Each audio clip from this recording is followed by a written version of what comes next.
सरमाइक। चलिए मेरे dear students, एक नई वीडियो की शुरुआत हम करते हैं। वेरी इंपॉर्टेंट वीडियो है सभी स्टूडेंट्स के लिए, स्पेशली 10th क्लास स्टूडेंट्स के लिए, क्योंकि आप सभी जानते हैं 10th class students board exam लिखने जाने वाले हैं। रिमेनिंग स्टूडेंट्स तो अपने स्कूल में एग्जाम लिखते हैं। एंड तक देखिए, क्योंकि S7 के लिए बहुत ही क्रूशल टाइम है।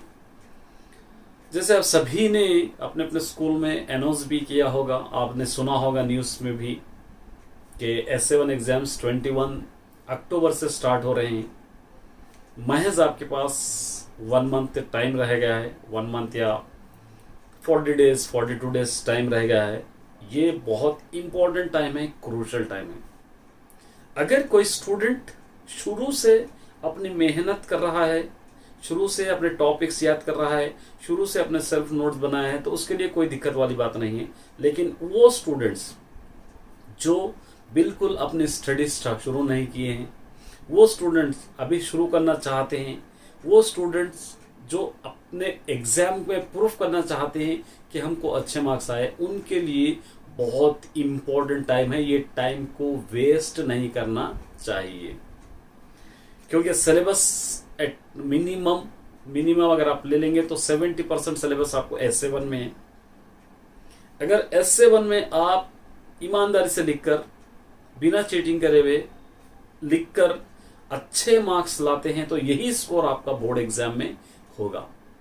क्योंकि बहुत सारे स्टूडेंट सोचते हैं कि हम S7 के बाद शुरू करेंगे, बोर्ड एग्जाम में लाएंगे। माय डियर स्टूडेंट, S7 के बाद बहुत कम समय आपके पास रहेगा। नवंबर, दिसंबर, जनवरी, फरवरी, 4 महीने का टाइम आपके पास ओनली रहेगा। जितना भी टाइम आपको मिला है, जून, जुलाई, अगस्त, सितंबर, 4 महीने यहीं पर मिला है। अक्टूबर तो 5th मंथ आपको एग्जाम में, हॉलीडेज में जा रहा है। तो मैं चाहता हूं कि आपको एक प्रूफ करने का टाइम है कि आपने कितना पढ़ा है, आप कितना लिख सकते हैं, आपको कितना परसेंटेज होना चाहिए, आपका टारगेट क्या है कि बोर्ड एग्जाम में कितने मार्क्स आए। वो आपको, ये एग्जाम आपको प्रूफ करने के लिए एक बेहतरीन मौका है, एक बेस्ट अपॉर्चुनिटी है आपके पास। ये अपॉर्चुनिटी अगर मिस कर दोगे आप, उसके बाद तो टाइम रहेगा, लेकिन बर्डन बढ़ेगा, सिलेबस बढ़ेगा। उसके बाद के लेसन्स तो ऑलरेडी है आपके पास। उसके बाद के लेसन्स S7 के बाद आपको पढ़ना ही है। S7 के बाद आपको टाइम कम रहेगा, सिलेबस ज्यादा रहेगा, ऑल लेसन्स वहां पर आपको पढ़ना पड़ेगा। ऐसा नहीं है कि अभी देखिए 6-7 लेसन्स, जैसे मैथमेटिक्स में 8 चैप्टर्स, तेलुगु में 4 लेसन्स, ऐसा एक आपके पास अपॉर्चुनिटी है कि हाफ सिलेबस पढ़कर आप कितने मार्क्स ला सकते हैं। इस पे आप निर्भर कर सकते हैं बोर्ड एग्जाम में आप कितने मार्क्स लाएंगे। तो मैं आपको यही समझाना चाहता हूं कि टाइम वेस्ट बिल्कुल मत कीजिए। और मैं भी 15 सितंबर से आपको पेपर्स पैटर्न अपलोड करूंगा। इंपॉर्टेंट जो भी मटेरियल मेरे पास अवेलेबल है अपलोड करने की कोशिश करूंगा। प्रीवियस 2022-23 के या 21 के क्वेश्चन पेपर्स अपलोड करूंगा, ताकि आप उस पैटर्न को देखकर अपनी स्टडीज जारी रख सके। आप उस क्वेश्चन पेपर को देखकर आप किस हद तक पढ़े हैं, इस पेपर को ही मैं S7 का पेपर समझता हूं, तो इस पेपर में से मैं कितने आंसर्स लिख पाऊंगा, एक बार आप एनालाइज कर सकते हैं। तो मेरे डियर स्टूडेंट्स, क्रूशल टाइम है, इसको वेस्ट मत कीजिए। रिवीजन ऑलरेडी मैंने बहुत सारे इंपॉर्टेंट क्वेश्चंस और माइक्रो मिनी असाइनमेंट्स और दूसरे भी अपलोड कर रहा हूं। उन सारे चीज़ों को भी एक बार, मैं जानता हूं आप बहुत बिजी रहते हैं, आपका स्कूल का वर्क होता है, ट्यूशन का वर्क होता है, उसके बावजूद भी एक 15-20 मिनट्स निकालकर मेरे वीडियोस अगर आप चेक करेंगे तो आपको अंदाज़ा हो जाएगा कि कौन से क्वेश्चन हमारे से मिस हो रहा है, किस टाइप के क्वेश्चंस आ रहे हैं, आपको इजी हो जाएगा।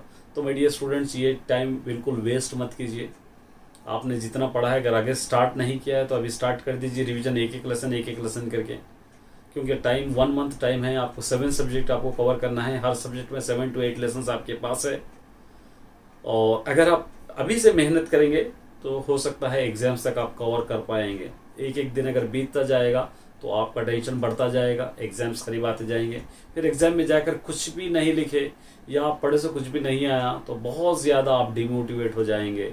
एटलीस्ट इन एग्जाम्स में S7 में एटलीस्ट आपको 50 to 60% आपको पेपर अटेंड करना है। मैं चाहता हूँ 100% आप अटेंड करें, 100% करने चाहिए, लेकिन गिरी भी हालत में हम नहीं कर सकते, हमको समझ नहीं आ रहा, तो उस हालत में 50 to 60% आप कवर कर पाएंगे तो ही समझिए कि आपको कुछ समझ आया है, आप कुछ ना कुछ बोर्ड एग्जाम में जाकर कर लोगे।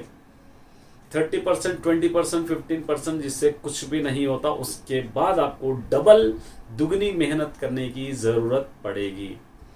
तो अभी क्रूशल टाइम है और मैंने भी रिवीजन स्टार्ट कर दिया है ऑलरेडी।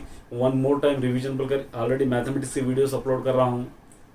तेलुगु भी रिवीजन में तुरंत स्टार्ट करूँगा, मेरे साथ भी बने रहिए। अगर आप नहीं भी लिख रहे हैं तो एक आध बार वीडियो को देख लीजिए ताकि आपका रिवाइज हो जाए, आपका कुछ इम्पोर्टेंट मिस हो रहा है तो आसानी से आपको समझ में आए। तो माय डियर स्टूडेंट्स, ये टाइम को वेस्ट मत कीजिए, अभी से पढ़ना स्टार्ट कर दीजिए।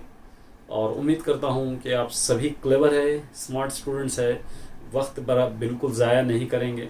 एक एम, एक टारगेट रख के पढ़ना है कि मुझे इतने % पढ़ना है, इतने % एग्जाम में मार्क्स लाना है। अगर वो टारगेट आपके माइंड में रहेगा तो इसके हिसाब से आपको मेहनत करना होगा, तभी जाकर आप अपने एग्जाम्स को क्रैक कर पाएंगे। उम्मीद करता हूँ कि आपके एग्जाम अच्छे जाए, ये भी उम्मीद कर रहा हूँ कि आप अच्छी तरह अपनी स्ट्रैटेजी बनाकर अच्छी स्टडी करके जाएंगे, और ये भी उम्मीद कर रहा हूँ कि आप मेहनत करेंगे ईमानदारी के साथ, डेडिकेशन के साथ। All the best.